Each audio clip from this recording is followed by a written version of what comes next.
everybody. I wanted to get into fawning today. Now, I have to admit to you that I have not really been that excited about talking about fawning.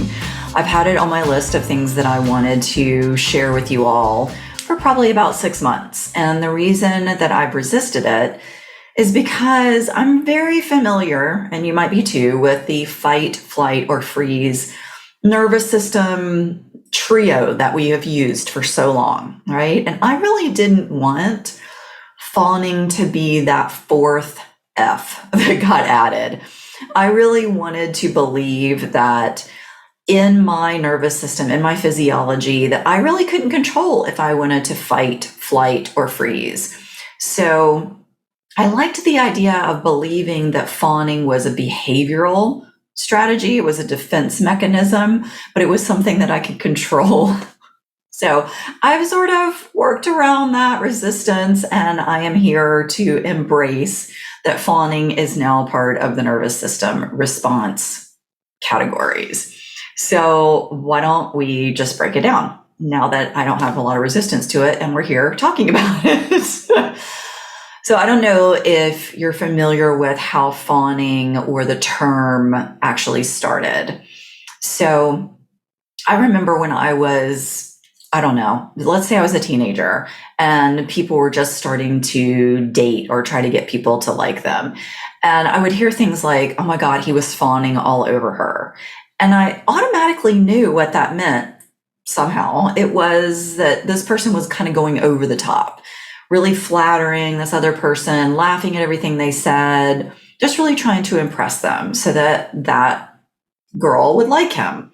And I realized that, yeah, even though people pleasers do these things to get other folks to like us, sometimes it might look over the top, but a lot of times it's unconscious and it's underneath the surface. So I want to talk about the reason why we do all of this and how fawning actually applies to people pleasing.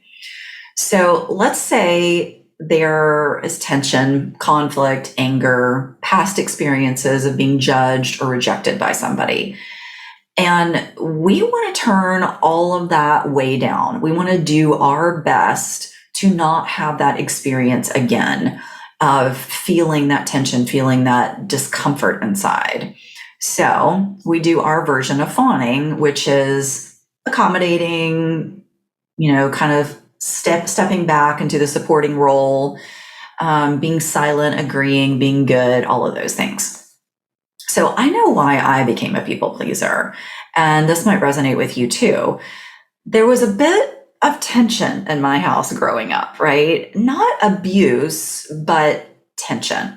I had a critical parent who was also a workaholic parent. And so they had very high standards. And then those standards sort of morphed into strict rules for the kids and the family.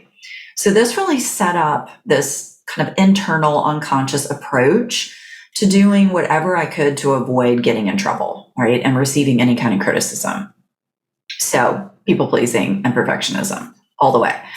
I was a good kid until I became a teenager. And then I exchanged my fawning for fighting as a teenager. Now that got me nowhere, but I want you to know that there are times when we have this hidden anger as people pleasers and perfectionists. And I think that's when we try to show that we really want to come up front. We really don't want to be behind the scenes, or we don't want to be that accommodating. And the teenage years were a perfect time for me and a lot of us to exchange fawning for fighting. So it got me nowhere, but I still used fawning with friends because, as again, a teenager, they were everything to me. That was my social group and I wanted to belong.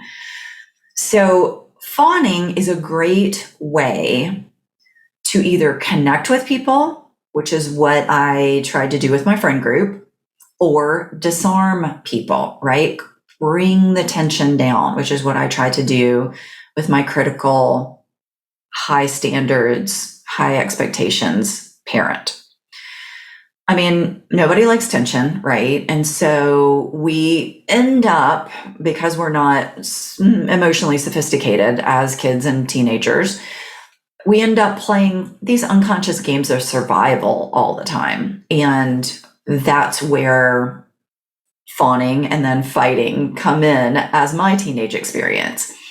I happen to love when my people pleaser clients get in touch with their anger, because I remember my fighting phase, my time that I really accessed anger as almost fun. It was very tense. I'll give you that. Like, I really turned up the tension volume in my house, even though I thought that I was asserting my power and that would decrease some kind of tension. But fighting was almost fun. It really allowed me to access this power, and through anger, which came out sideways as a teenager, of course, but I really enjoy when my clients start to dip into their anger, because it makes me go like, oh yeah, that is some powerful energy right there. But my fighting as a teenager with my strict parent really showed that I had some internal power. Not a lot, not enough to influence anything, but I had some. And then the fawning helped me stay in the relationships, friendships I had, because I needed to be able to get out of the house and have people to go hang out with and to connect with, right? So in my teenage brain, I was using fight and flee, fight and flight with my parents, and I was using fawning with my friends. So I was kind of getting everything in that nervous system category experience as a teenager. So I do want to say, though, that the role we end up taking on as kids before we really understand what or why we're doing it, it sticks with us. So for me, the role I ended up taking on more often than not was fawning. And so that role that we end up sticking with, it kind of becomes our go-to approach with people when we're moving out into the realm of interacting, making friends, being in work situations. We sort of have a default setting. Mine's been fawning. And if you're listening to this episode, yeah, yours probably is too. So there's something else, though, that when I was first taking in that fawning was going to be part of the nervous system response team, there's something else that made me resist it. And that was that I knew fawning was people pleasing. And I knew why I had reacted in that way of fawning, because I wanted to decrease the tension and criticism from my high expectations parent. I just didn't want to admit that some of that tension was not just, I had a strict parent, right? I didn't want to admit that that prolonged tension was its own kind of abuse, if you will. And that constant tension really made me feel on guard a lot of time at my house. And that's your house, that's your home, that's where you should feel safe. But I wasn't emotionally. I never knew when I was going to get in trouble for something. So I just stayed on guard. And that really messed with my nervous system. Because when you stay on guard and you don't feel safe, that can start to move into the realm of trauma. And I did not want my fawning response to be a trauma response. Because honestly, I'm a bit tired of hearing the term trauma response, but it's out there now and I understand why it's out there. We've been living in high conflict for many, many years. So I get it.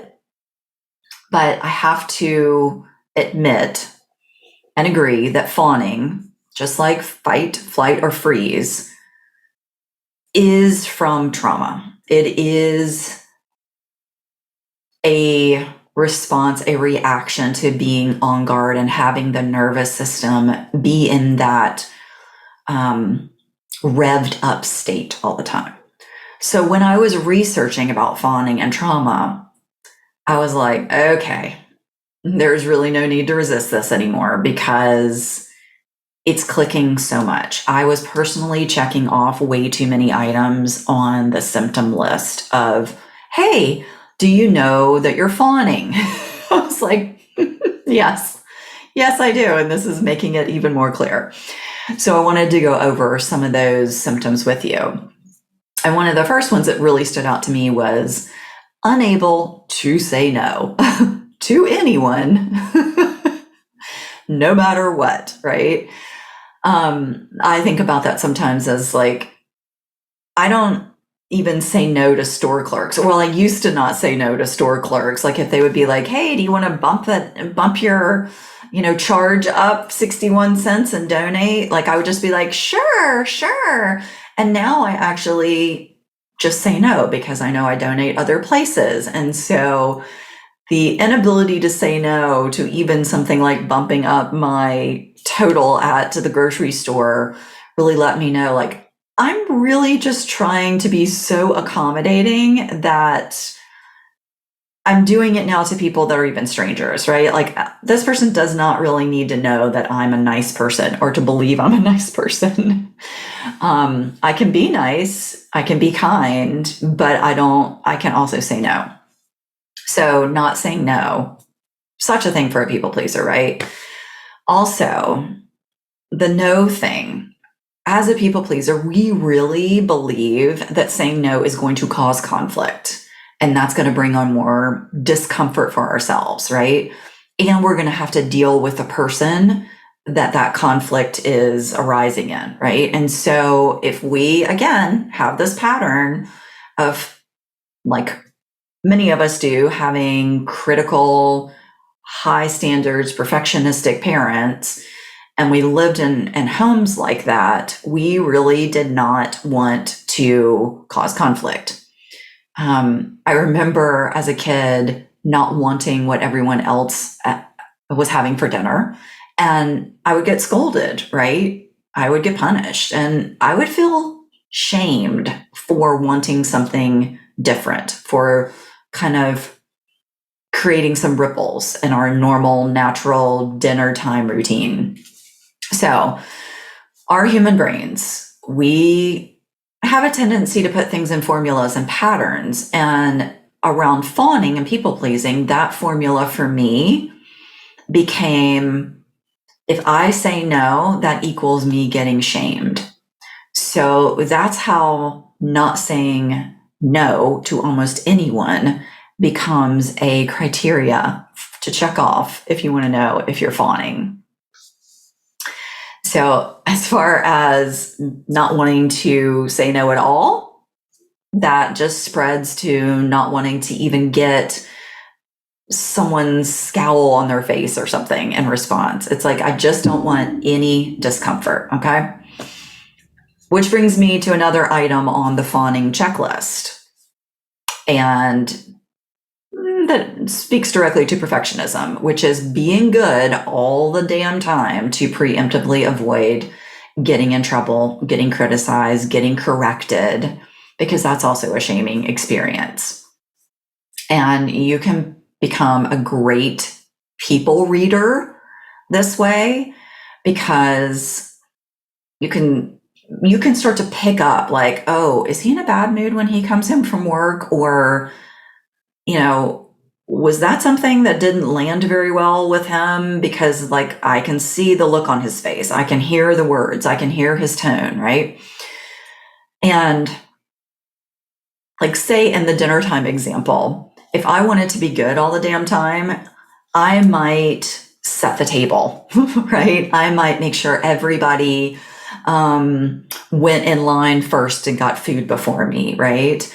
I just wanted to be I wanted to be good. I wanted all that tension to be directed towards somebody else and not me. So maybe at dinner I was quiet and I just ate whatever was in front of me and I didn't complain, right?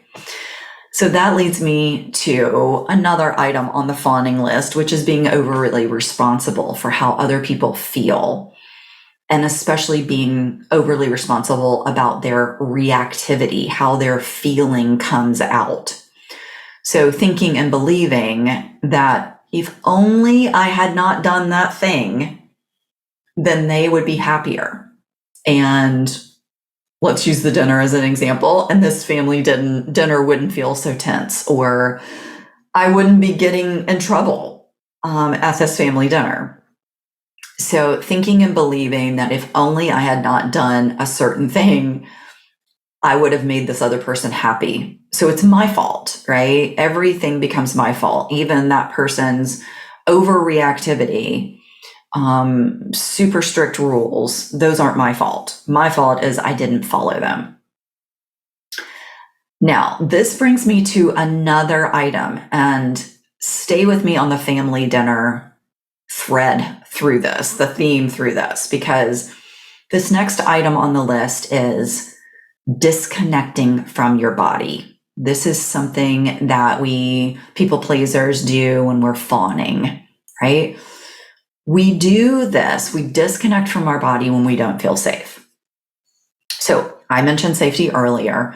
It is a key piece that I've talked about in previous episodes. I want to go back to it because when we don't feel safe, the body shuts down. When we feel threatened, unsafe, the body shuts down. Blood does not go to our abdomen. It goes to the limbs and the heart, so we can get the F out of there and flee or fight, as it were. So what do you imagine will happen at a super tense family dinner when you feel threatened? You are not going to move your blood towards your stomach, your intestines. You're not going to be able to digest your food, basically. Okay. So pleasers and perfectionists, do you all have digestive issues? Raise your hand with me. I do.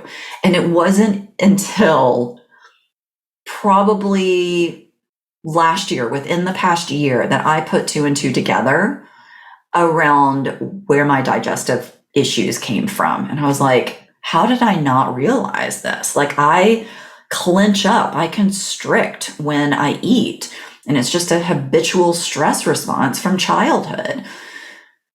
A lot of stuff went down at the dinner table, let me tell you. That's why I'm using this example as a theme.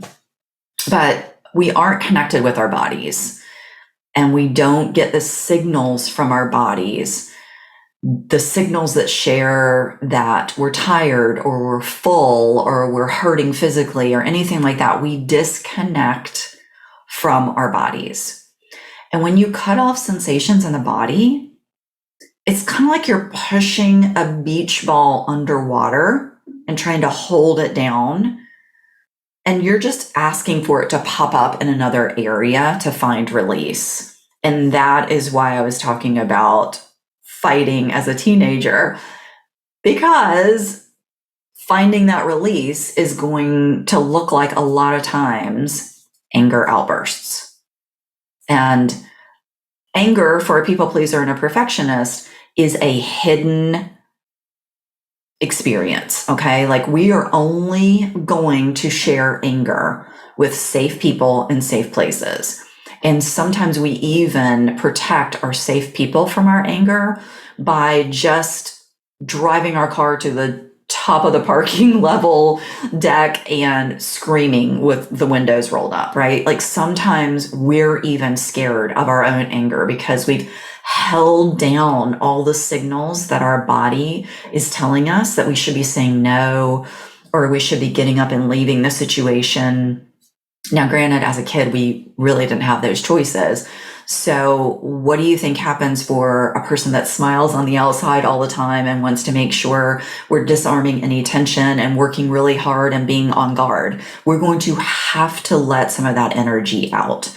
And that is often the hidden anger, the kind of boiling resentment that people pleasers and perfectionists live with. It just makes your nervous system never shut off from fight or flight, honestly. So being on guard, right? Now, when we don't shut off from fight, flight, or this fawning response, we get burned out.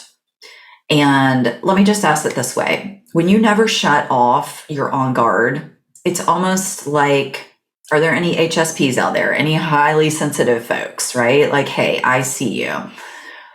When you're disconnected from your body and even the heart, or overly tuned in to the external, so you're disconnected from the internal and overly tuned into the external, right? Because we had to be able to read the room to access or assess if it was safe enough to show up and take up space, or if we had to be invisible again. So that is like being overly sensitive, quote unquote, is, it's a stress response that this fawning thing leads us to and shows us, like, yes, this is part of the reason why you're doing this fawning. You are a sensitive person and you've learned to keep your antennas up all the time. So it's really not hard for me now to put my resistance to the side with fawning as a nervous system trauma stress response, because it just is. It makes so much sense why our bodies would stay, why our hearts, why our guts, why our emotional bodies would stay in this space of, I have to cut the tension, right? And if I have to disconnect from my own body to cut my tension that I'm feeling and push that beach ball under, I'll try to do that, but I'm definitely going to try to influence my external world. This is when I just want to tell you all, I love you. I see you. I am you. I have done so much to help myself over the years. Lots of years of trying stuff on to see if this thing helps ease my internal anxiety and tightness, if this thing is something I can sustain, being this type of kind person in the outside world. So now I'm really not surprised when I've read this fawning checklist that my favorite clients to work with are pleasers and perfectionists. And so I wanted to give you a little boost, a little positivity as we come to the end. And that is to let you know that I love working with fawning. I love working with people pleasing and perfectionism. And this is how I do it. There is hope, by the way, is what I'm saying. I really help my clients with body education. They're learning to come back to the body and live in their body safely. And that happens when we take back our control, if you will, of how our bodies respond to the external world. We did not have that luxury as a kid. So we were super smart and we created all these parts of us, these pleasers and perfectionistic parts to deal with the outside world. But now it is time to attend to you. And this means your insides, your body, your biology, how the nervous system works for all of us, but especially for you, speaking to my clients and how I work with them. Body work is foundational. Then we build on EQ, emotional intelligence. We learn to identify and understand and work through the emotions, because honestly, we didn't really get a chance to work through emotions. We had to close them up and keep them tight. That's part of being a good kid, is not having a selfish little bratty outburst, right? So one of the ways we work through or work with EQ is to do something we clinicians like to say in the biz, distress tolerance. And doesn't that sound fun? But it's learning to feel things that are uncomfortable so that you don't have to rely on this fawning or being perfect to attempt to avoid feeling any kind of discomfort. And I mean, if Buddhism and mindfulness has taught me anything, it's that life really has the entire array of experiences, and none of them are better or worse than the others. We categorize them as pleasant or unpleasant, sure. And we work to decrease the unpleasant and stack up the pleasant. Completely understandable. That's what we do as humans. But resisting the unpleasant is what makes the unpleasant more intolerable. And as people pleasers and perfectionists, we spend so much time trying to resist the unpleasant, right? So I don't know if I've talked you into becoming a mindfulness practitioner or a fanatic or whatever, but if there's any more I can drop on you here, the point is that we have feelings, all types, so we might as well learn to work with them and help ourselves through them instead of resist them by trying to be the best person that you can and control people and things outside of your control. Like, it's just a losing game. So I introduce my clients to how they feel towards how they feel, which is one of my favorite things. How do you feel towards what's going on for you right now? And that is where we bring in compassion, which I like to call a general sense of friendliness towards myself, because I just don't like the term self-compassion. It's just a little growing edge I have right now with myself. But learning compassion, learning being friendly with ourselves, because we really didn't get that demonstrated to us as a kid. We really didn't have a lot of, let's work through how you feel. Let's demonstrate that this is a safe place. Let's embrace feelings, and let's be kind to people in our families that are having feelings. Most of us were like, don't have those feelings. You don't have anything to cry about. So compassion, general friendliness towards yourself comes in. And then there's boundaries, of course. And I have to say, I'm really starting to dig boundaries, because they do feel powerful and they feel more solid and more sustainable than that anger outburst as a power place to feel.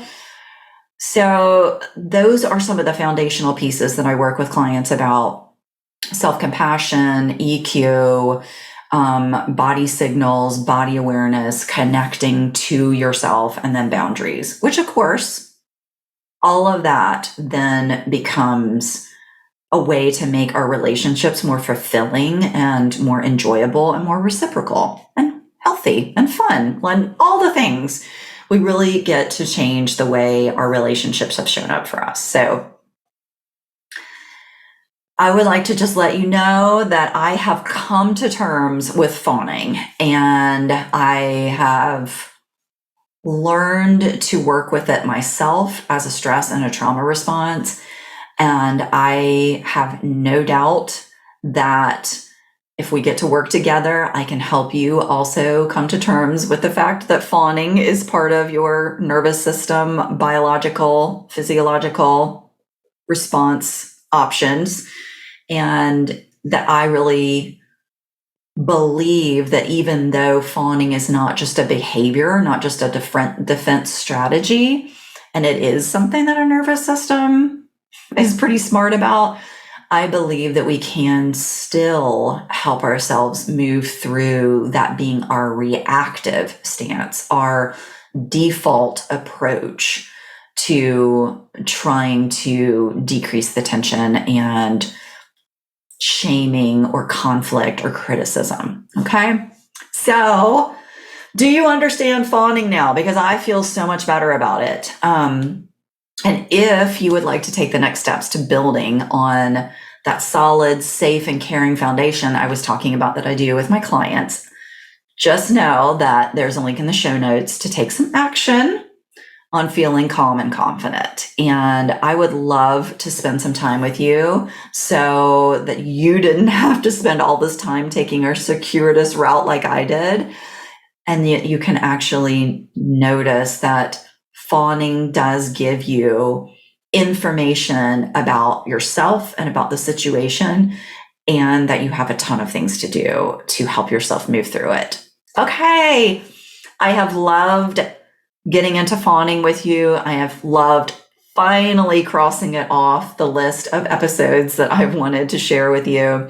And I love now that I'm not resisting it. So I'll end on that, and I look forward to hanging out with you more, people pleasers and perfectionists. You're my favorite kind of people. All right, later, y'all.